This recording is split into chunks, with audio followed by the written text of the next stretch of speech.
자, 오늘 이 새벽에 하나님께서 우리에게 주시는 하나님 말씀은 시편 120편 1절에서 7절까지 말씀입니다. 제가 봉독해 올리도록 하겠습니다. 내가 환난 중에 여호와께 부르짖었더니 내게 응답하셨도다. 여호와여, 거짓된 입술과 속이는 혀에서 내 생명을 건져주소서. 너 속이는 혀여, 무엇을 내게 주며 무엇을 내게 더할고, 장사의 날카로운 화살과 로뎀나무 숯불이로다. 매색에 머물며 게닥의 장막 중에 머무는 것이 내게 화로다. 내가 화평을 미워하는 자들과 함께 오래 거주하였도다. 나는 화평을 원할지라도 내게 말할 때에 그들은 싸우려 하는도다. 아멘. 좋은 아침입니다. 오늘 본시의 제목이 성전에 올라가는 노래입니다. 같은 제목의 시가 120편부터 134편까지 15개가 나오고요, 일명 순례자의 노래인 것이지. 이러한 성전에 올라가는 노래는 주로 바벨론 포로기 이후에 지어졌을 것으로 추정을 합니다. 여러분, 하나님의 백성들이 바벨론의 포로로 살면서 가장 힘들었던 것이 무엇이겠습니까? 바로 하나님께 제사를 드릴 수 없는 것 아니겠어요? 예루살렘 성전이 파괴되고 없으니 말입니다. 그래서 포로기를 살았던 다니엘 같은 사람은 하루에 3번씩 예루살렘을 향해 기도를 드렸던 것입니다. 다니엘만 그랬겠어요? 포로기를 살았던 수많은 경건한 사람들이 그랬을 것입니다. 제사를 드릴 수 없게 되자 그들이 한 것이 무엇입니까? 회당을 짓고 그곳에 모여 하나님의 말씀을 공부하고 자녀들에게 가르쳤으며 또한 기도를 드렸습니다. 예수님 당시와 초대교회 때 바울이 선교행을 하며 복음을 전했던 중심센터가 이 회당이었지 않습니까? 유대인 공동체들이 모이는 곳 말이지요. 이 회당이 바로 바벨론 포로기 때 시작된 것이고요, 이방 땅의 포로로 살면서 얼마나 고국을 그리워했겠습니까? 그 중에서도 예루살렘 성전을 말했지. 미국에 사는 1세대 이민자들은 그 누구보다 당시 유대인들의 마음을 더 잘 이해할 수 있을 것입니다. 저도 처음 미국에 왔을 때 얼마나 고국이 그리웠는지 모릅니다.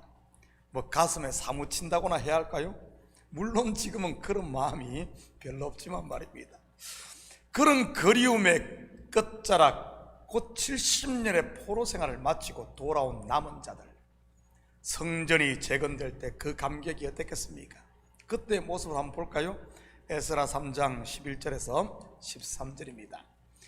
찬양으로 화답하며 여호와께 감사이르되 주는 지극히 선하심으로 그의 인자심이 이스라엘에게 영원하시도다니. 모든 백성이 여호와의 성전 기초가 놓임을 보고 여호와를 찬송하며 큰 소리로 즐거이 부르며, 제사장들과 레위사원 사람들과 나이 많은 족장들은 첫 성전을 보았으므로 이제 그 성전의 기초가 놓임을 보고 대성통곡하였으나 여러 사람은 기쁨으로 크게 함성을 지르니 백성이 크게 외치는 소리가 멀리 들리므로 즐거이 부르는 소리와 통곡하는 소리를 백성들이 분간하지 못하였더라. 울음과 웃음이 뒤섞인 현장, 한마디로 감동의 도가니였던 것이지. 우리 사람이 그렇지 않습니까? 있을 때는 귀한 줄 모르다가 한번 잃어보면 귀한 줄 아는 것 말입니다. 건강도 그렇고 사랑하는 사람도 그렇고 말이지. 이건 신앙생활도 마찬가지고요, 교회가 큰 시험을 겪으면 평소 때 그 예전이 얼마나 행복하고 좋았는지를 아는 것 말입니다. 바로 성전에 올라가는 사람들이 부르는 노래가 이와 같았던 것입니다. 앞으로 15편을 살펴보면서 함께 성전에 올라가는 감격을 회복하시기를 축복합니다. 1절입니다. 내가 환난 중에 여호와께 부르짖었더니 내게 응답하셨도다. 우리가 일반적으로 성전에 올라간다면 기쁨과 즐거움, 감사, 그리고 발걸음은 가볍게 올라갈 것 같지 않습니까? 그런데 성전에 올라가는 첫 노래가 환난을 만나 부르짖는 자의 모습인 것을 보게 됩니다. 바로 예수님께서 말씀하신 수고하고 무거운 짐진 자들아인 것이지. 사실 이거는 바벨론 포로 70년을 보냈던 남은 자들의 모습이기도 한 것이고요.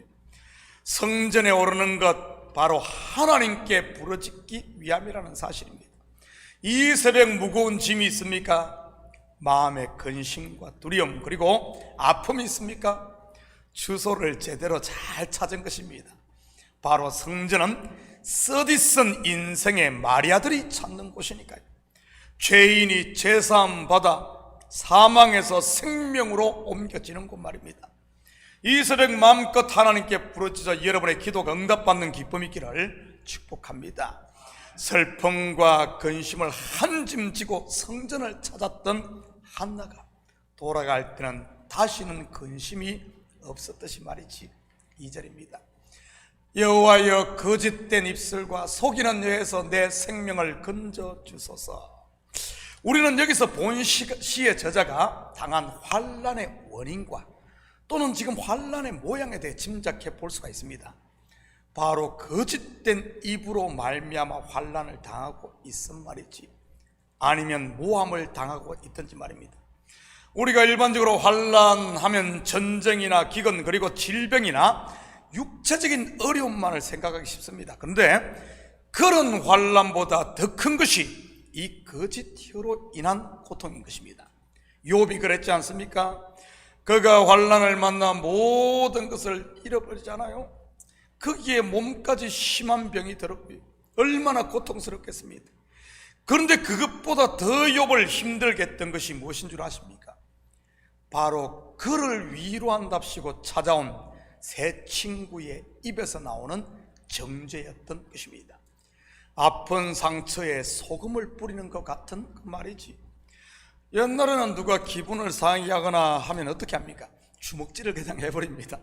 그런데 지금은 법으로 이런 것들을 엄격히 금하고 있고요.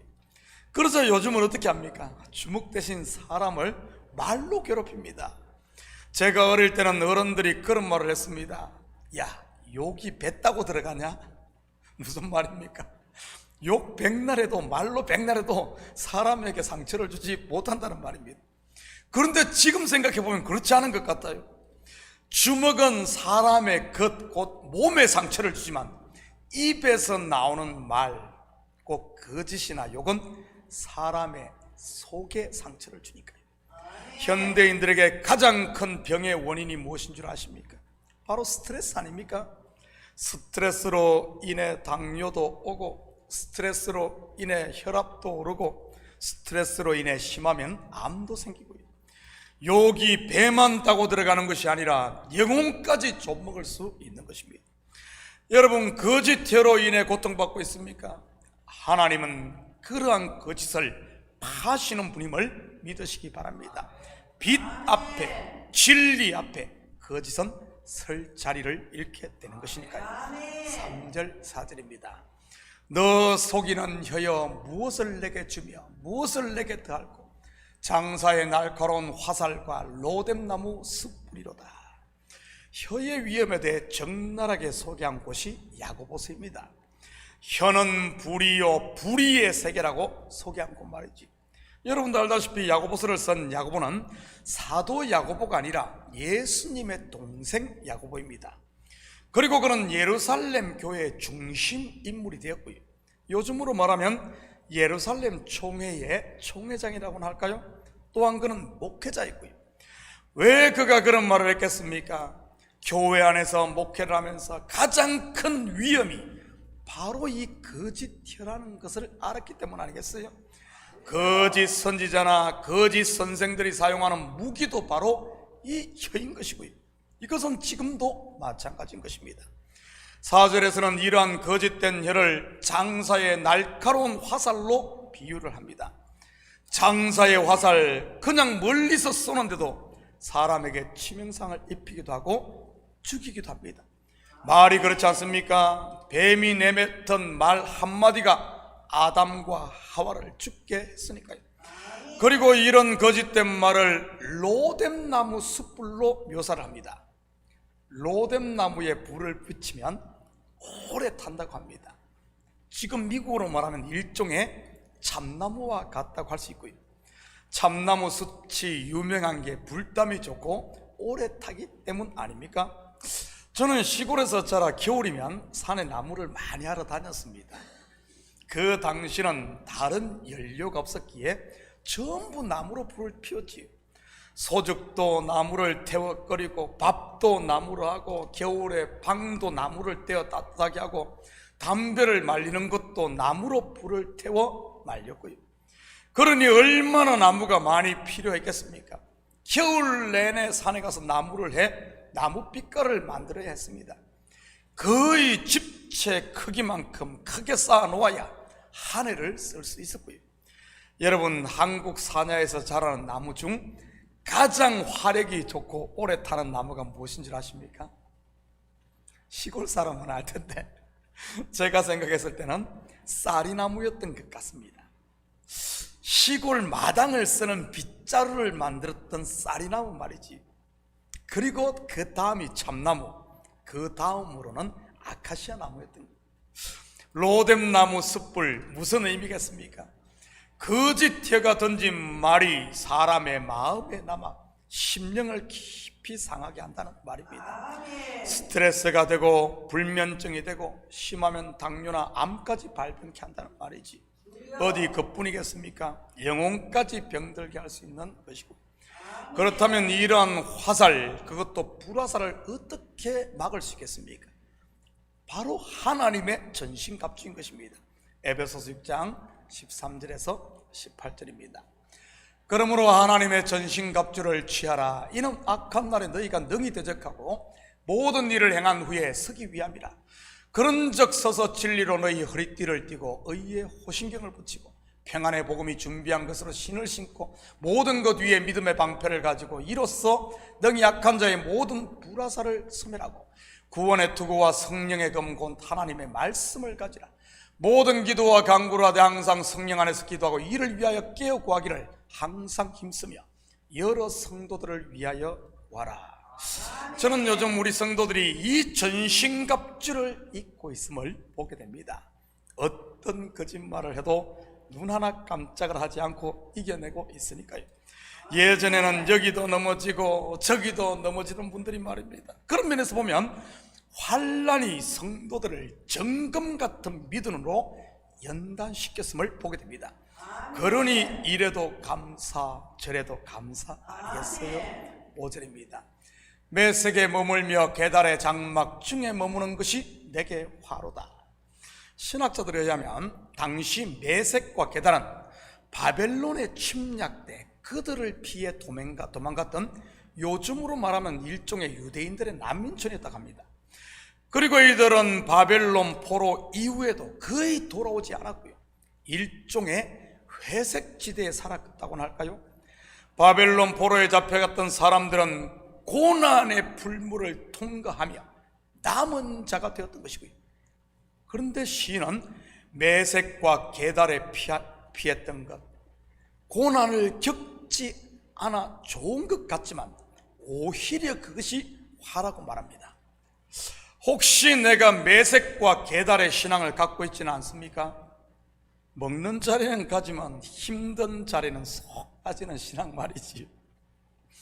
여기도 아니고 저기도 아닌 제3지대, 회색지대에 자꾸 머물려고 하는 신앙 말입니다.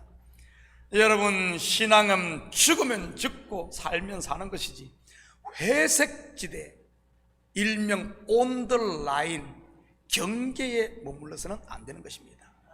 저는 우리 식구들이 분명한 신앙 고백과 오직 하나님만을 의지할 수 있기를 축복합니다.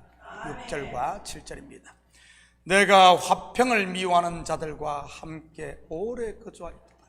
나는 화평을 원할지라도 내가 말할 때 그들은 싸우려 하는도다. 메색과 게달에 머문 결과 아니겠어요? 평강이 없는 삶 말입니다. 여러분 마음에 이 평강이 있습니까? 가정과 교회는요, 평강이 없다면 지금이 결단할 때임을 잊지 마시기 바랍니다. 영적인 갈대아 우러 애굽 그리고 소돔과 고모라, 더 나아 메섹과 이 게달, 지금이 떠날 때 말이지. 어디로요? 젖과 꿀이 흐르는 가나안, 평강이 있는 가나안, 은혜와 평강이 있는 우리 아버지 집으로 말이지.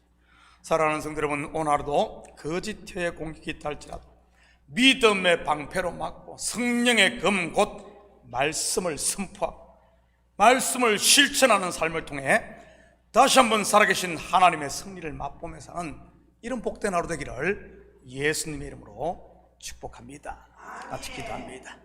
사랑의 아버지 하나님, 참으로 감사를 드립니다. 거짓 혀로 말미암아 아버지 하나님, 시인이 고통받았던 현장, 혹시 그 현장이 지금 우리에게 있지는 않습니까?